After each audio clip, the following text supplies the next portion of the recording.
Hello friends, welcome back to healthy lifestyle. இன்றைக்கி வீடியோவில் நம்ம எதை பற்றி பார்க்க போகிறோம்னா மொத்தம் 9 புஷ்அப் பற்றியும் அதோட வேரியேஷன் பற்றியும் அதால் நமக்கு கிடைக்கக்கூடிய நன்மைகளை பற்றியும் தான் பார்க்க போகிறோம். ஃபஸ்ட்டு சாதாரண புஷ்அப். இது வெறும் நெஞ்சுக்கான புஷ்அப்னு சொல்லலாம்.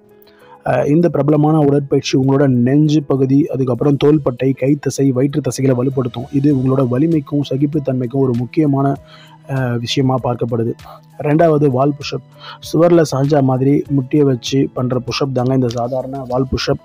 இதுக்கு ஆரம்ப கட்ட வலிமை உங்களுக்கு உடலுக்கு கிடைக்கும். அடுத்ததாக வழக்கமான புஷ்அப். இந்த வழக்கமான புஷ்அப் உங்களோட முதுகு, வயிற்று தசை, அப்புறம் தொடை, இது எல்லாத்தையுமே வலுப்படுத்தும். இதில் இன்னும் கடினமான முறைகள் இருக்குது. பேண்ட் வச்சு கூட பண்ணுவாங்க, இல்லைனா எடையை வச்சு, அதாவது வெயிட்டை தூக்கி பண்ணுவாங்க. இப்படி பண்ணுறது ரொம்ப கஷ்டமானது, பட் ட்ரெயின்டானவங்க இதை பண்ணுவாங்க. அடுத்ததாக இந்து புஷ்அப்னு சொல்லுவாங்க. இது நம்ம ஊரில் இருக்கக்கூடிய மல்யுத்த காலங்களில் இந்த பயிற்சியை செஞ்சுட்டு வருவாங்க. நெஞ்சு, தோள்பட்டை, முதுகு, இடுப்பு, வயிறு, புட்டம், இந்த எல்லா இடத்தையுமே தசைகளை வலுவாக்குறதுக்கு இந்த பயிற்சி ரொம்பவே யூஸ்ஃபுல்லாக இருக்குது. அடுத்ததாக ஹேண்டில் புஷ்அப். சாதாரண புஷ்அப் பண்ணுற மாதிரியே தாங்க, ஆனால் இதோட பலன்கள் கொஞ்சம் வேறு மாதிரி இருக்கும். மணிக்கட்டுக்கு கொஞ்சம் கஷ்டம் குறைவாக இருக்கும். கைப்பிடிகள் இல்லைன்னா டம்பிள்ஸ் யூஸ் பண்ணலாம். இது மாதிரி பண்ணுறதன் மூலிமா நீங்கள் உங்களோட உடலை வலுவாக வச்சுக்க முடியும்.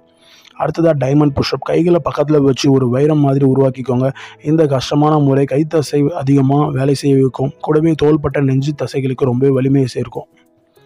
அடுத்ததான் மெடிசன் பால் புஷ்அப். மெடிசன் பாலை கையில் வச்சுக்கிட்டு பண்ணுறக்கூடிய ஒரு புஷ்அப் தாங்க இது. கைத்தசை, அதுக்கப்புறம் வயிற்று தசைகளை இன்னும் அதிகமாக வேலை செய்ய வைக்கும். நல்ல தசைகளை இறுக்கமாக்கும், வலுவாக்கும். ரொம்ப நாளாக ஒரே மாதிரி உடற்பயிற்சி பண்ணுறவங்க இந்த மாதிரி புதுசாக முயற்சி பண்ணலாம். அடுத்தது கிளாப் புஷ்அப். இந்த முறை உடற்பயிற்சின்றது நெஞ்சு தசைகளுக்கும் அதிக வேலையை கொடுக்கும். வாரத்தில் 2லேருந்து 3 தடவைக்கு மேலே இதை பண்ணாதீங்க. புதுசாக உடற்பயிற்சி செய்யவங்க இதை பண்ணாதீங்க. கொஞ்சம் கொஞ்சமாக பொறுமையாக ட்ரெயின் அப் ஆகிட்டு பண்ணுங்கள். அடுத்தது பைக் புஷ்அப்ஸ். இது ஒரு கஷ்டமான பயிற்சின்னு சொல்லலாம், ஆனால் யாருமே பண்ணாதீங்க. முடிஞ்ச வரைக்கும் ட்ரை பண்ணிட்டு பண்ணுங்கள்.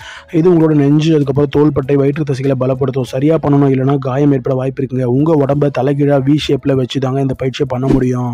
உங்களுக்கு பிடிச்ச புஷ்அப் எதுன்றதை நீங்கள் கமெண்ட்டில் சொல்லுங்கள். அதே நேரத்தில் வித்தியாசமான புஷ்அப் முறைகளை ட்ரை பண்ணுறதை பற்றி எதுவும் இல்லைங்க, ஆனால் ட்ரெயின்ட் ஆகிட்டு நீங்கள் பண்ணுங்கள். இதே மாதிரி ஒரு சுவாரஸ்யமான வீடியோவோட நான் உங்களை சந்திக்கிறேன். நன்றி, வணக்கம்.